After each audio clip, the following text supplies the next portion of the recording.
10 years later, ano na nga ba ang napala ng Pilipinas from the 2016 Arbitral Award? Hi, my name is Cupin. You are watching Rappler, and I'm in Pasay City, where the Department of Foreign Affairs is commemorating for the first time yung 2016 Arbitral Award through this conference that I am in right now in Makati City. The Strat-based institute is also commemorating the award through their own forum. Yung DFA forum dito, yung theme ay nakasentro sa peaceful settlement of disputes. Yung sa strat-based naman, nakasentro sa credible deterrence of the Philippines in order to defend its entitlements and its claims in the West Philippine Sea. That is a portion of the South China Sea that includes the Philippines Exclusive Economic Zone. If you can see behind yung LED, yung mga fina-flash na pictures dyan, that is from that arbitral tribunal. That's from the hearings that led to the Arbitral Award. Pictures also of the Philippine Navy, the Philippine Coast Guard, the features or the Philippines Coastal Islands in the West Philippine Sea, or the Philippine-occupied features in the West Philippine Sea. So a little history here, basics na rin ng Arbitral Award. Noong 2013, the Philippines took China to court in order to affirm yung entitlements nito based on UNCLOS. Ito yung Exclusive Economic Zone na sinasabi ko kanina. Yung nag-trigger nito actually yung 2012 standoff between the Philippines and China in Scarborough Shoal or Bajo de Masinloc. That was a tense standoff in that feature. After that standoff in 2013 nga, dinala ng Philippines yung China to court. But on the flip side also, since the 2012 standoff, hindi na umalis yung Beijing sa Scarborough Shoal. So, noong 2016, binaba yung award which favored the Philippines overwhelmingly. What did the award do exactly? Ang pinaka-headline dito, sinabi ng tribunal invalid yung supposed historical claim ng Beijing, which is the basis of its sweeping claim over almost all of the South China Sea. Sinabi rin ng tribunal na dahil walang isla sa area na saklaw ng Exclusive Economic Zone ng Philippines, dahil walang isla doon, edi intact yung EEZ ng Pilipinas. Kung isla kasi, based on the definition of international, nag-generate ito ng sariling EEZ. Sa area ng EEZ ng Pilipinas, walang isla, rocks lamang.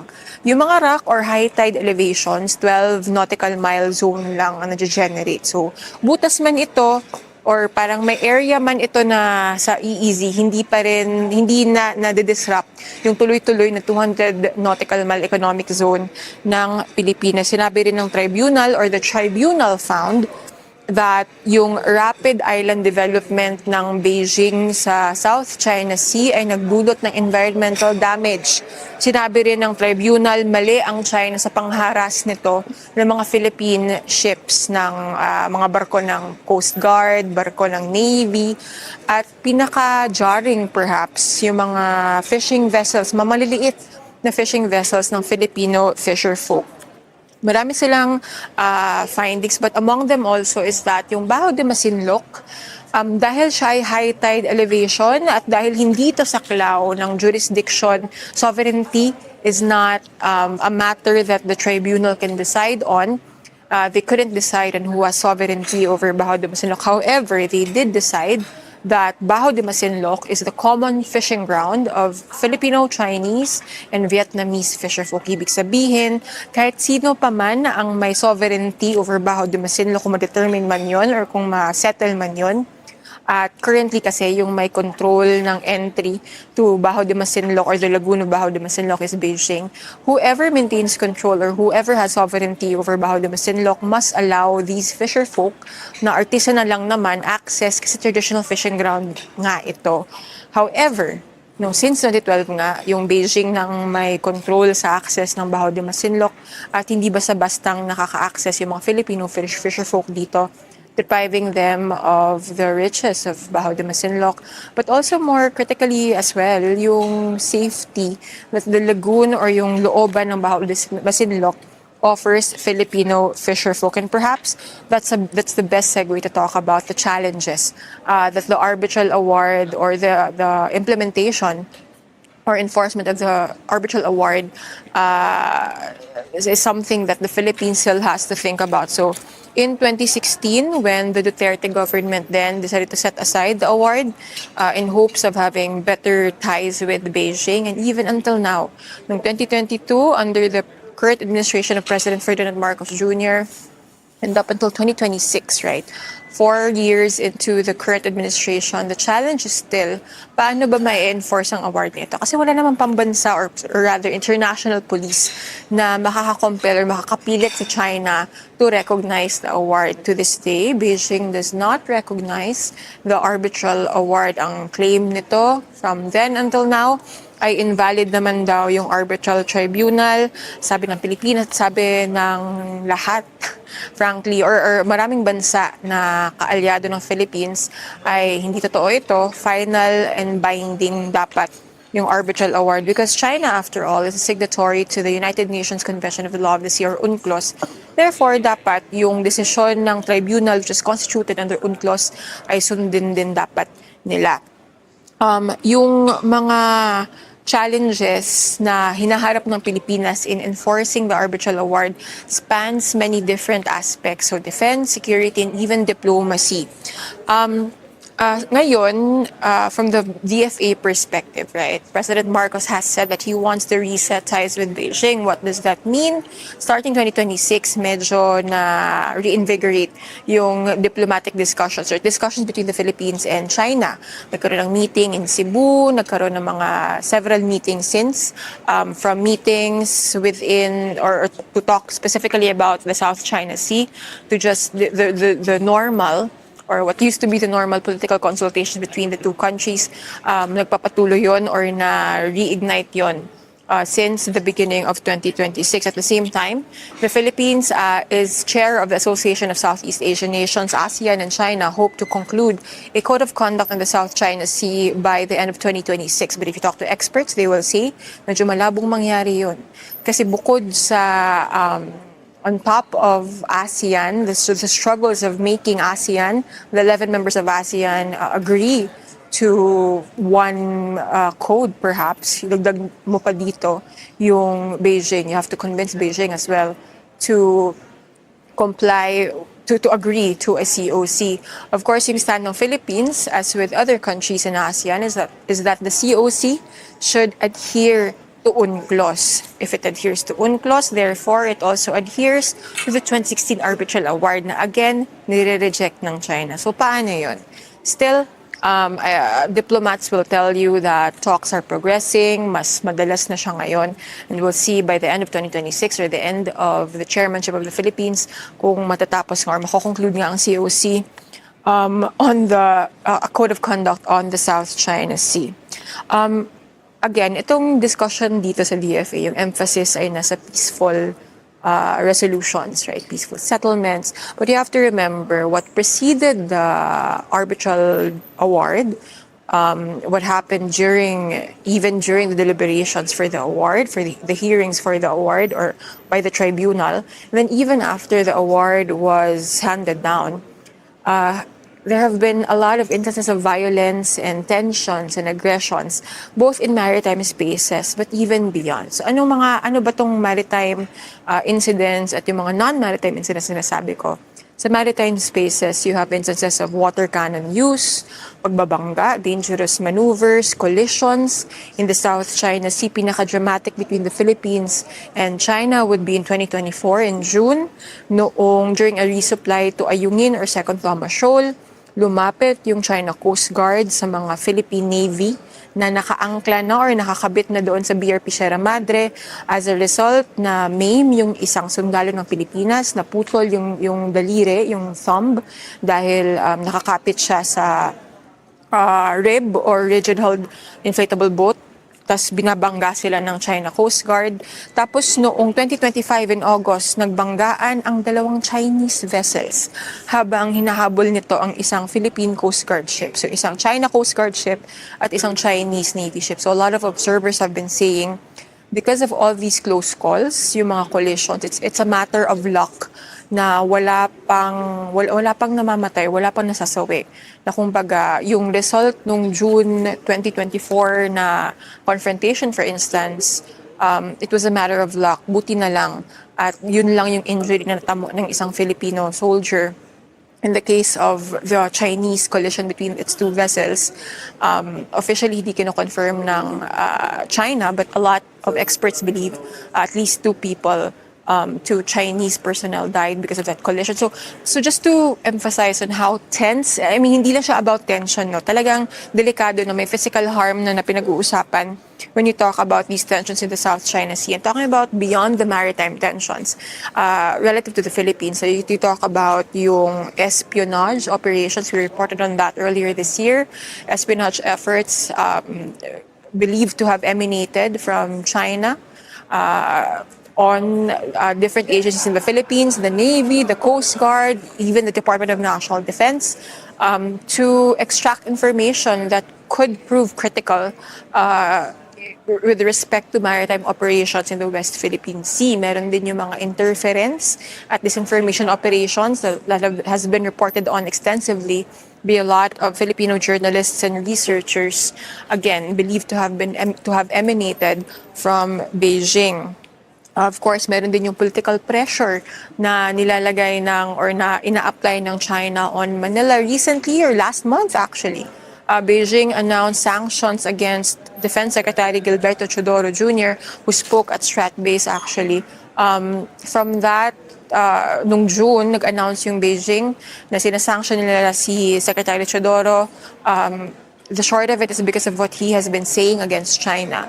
Right? He would be the first sitting cabinet official to have been sanctioned by China. May isa pang cabinet official actually who's also sanctioned, Secretary Tolentino. He is now the labor chief. He was sanctioned after his Senate term lapsed and before he was appointed the labor secretary of President Marcos. So, and then just recently, this week, just before the anniversary, July 12 pa yung actual anniversary, but yesterday, lumabas yung balita na apparently nung late June ay napag-decidan or na-conclude na mga supposed Chinese scholars na ang Batanes daw, sabi nila, ay parte ng Taiwan. Therefore, at dahil naniniwala yung China na ang Taiwan ay part ng China, therefore, ang claim ng scholars na ito ay part ng Batanes, ang China. Nag-release ng statement ang DFA, ang DND, pati na rin yung LGU ng Batanes, condemning these conclusions by these so-called academics, and obviously insisting that Batanes is a part of Philippine territory. Ivatans are Filipinos, no question about that. Pero ang sinasabi ng mga security experts, pati na rin si retired Rear Admiral Roy Vincent Trinidad na nakausap ko kahapon, yung punto niya ay bagaman nakakatawa or parang ridiculous yung claims na ito ng mga Chinese scholars. Ang point ay, parang this follows a pattern that they have seen before, that China will cede or Chinese personalities will cede disinformation and lies. And then eventually, before you know it, this will balloon into what could turn into a claim by Beijing or China itself. So that is the concern. That's why the emphasis yesterday and even today is to emphasize and to push back against these claims by itong sinisimulang claim ng mga supposed Chinese scholars regarding Batanes Island or the Batan Island, pwede ring Batanes, yung mismong island group ng Batanes. So, just to emphasize, again, despite this landmark ruling, truly that hindi lang Pilipinas actually yung naka-benefit dito. Sabi nga ni Secretary Lazaro, yung Secretary ng Department of Foreign Affairs, this is the Philippines' gift to the world because it did affirm and it is the basis of a lot of arguments and claims now by other countries, including the countries na hindi explicit yung pagsuporta sa 2016 Arbitral Award. So to summarize siguro, ano ba ang nagain ng Philippines so far in achieving in getting this award despite all the skepticism perhaps of bringing China to court? Ito ay hindi lang parang, pero ito ang legal basis or pwede rin sabihing moral basis of the Philippines exerting or asserting its rights and entitlements in the West Philippine Sea. In the years since, under Marcos pinasa ng Pilipinas yung dalawang batas, yung Archipelagic Sea Lanes at Maritime Zones Act. These laws codify in local or domestic laws yung gains of that arbitral award. Again, it took so long to translate that into local legislation. It's also the rallying point for what the Philippines will call like-minded countries.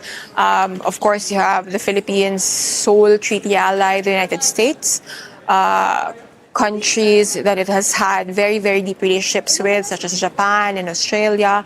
Then under Marcos, you've seen defense and strategic relationships expand to many different countries, right? You have even Vietnam, its neighbor in Southeast Asia, countries like South Korea, India even. Recently, President Marcos went to Canada and elevated ties to a strategic partnership. Defense ties are also deepening between the two countries. So those are just some of the many small and big things that have happened since the 2016 Arbitral Award. Again, yung challenge pa rin ng Philippines is its ability to enforce this award both politically, diplomatically, and also out at sea. The Philippines, Armed Forces of the Philippines has been modernizing or trying to amp up its modernization efforts since 2012, really, 2013, 2012. So kasabay ng pagkaso or pagdala ng China to court, sinabayan din ng Pilipinas kahit noon pa man yung pag-modernize ng Philippine Navy. But still, because of the fast expanse of the Philippines maritime spaces, kumbaga, it'll take a while for the Philippine Navy, the Philippine Coast Guard, even the BIFAR to truly be able to cover all of the Philippines maritime spaces. Yung kahapon, kausap ko si Rear Admiral Trinidad na pinag-uusapan nga namin. Itong Arbitral Award at itong issue sa West Philippine Sea, this is a multi-generational issue, which means this will not be solved under the current administration. It won't be solved in the next administration. It might not be solved in the administration after that. So we were talking towards the end of our conversation yesterday. Ang conclusion nga namin ay, ang pinaka-task ng current leaders, be it political, military, security, even in diplomacy in the DFA, is to ensure that right now, the Philippines lays a good foundation or builds upon the foundation previously laid by previous leaders of defense, diplomacy, security, politics, and build on that. Kumbaga, through the years, through the generations, continue building on that with the hope, the long-term goal na one day, when and if this will eventually be solved, parang kumbaga, future Filipinos in maybe the next generation or the generation after that to come are given or dealt with the best tools at their disposal in order, again, to defend the Philippines' entitlements and its claims in the West Philippine Sea. And the Arbitral Award for sure constitutes one of those tools that future Filipinos may use to ensure the integrity of its territory and its sovereign rights in the West Philippine Sea. Now, tonight, we expect President Ferdinand Marcos Jr. to address the diplomatic corps and officials and personnel of the DFA here for their diplomatic reception, again, to commemorate the Arbitral Award. You can download the Rappler app for updates on that speech and for updates on the Philippines' efforts in the West Philippine Sea, Philippine-China bilateral relations. You can also download the Rappler app. Again, this has been Cupin, and you have been watching Rappler. Goodbye.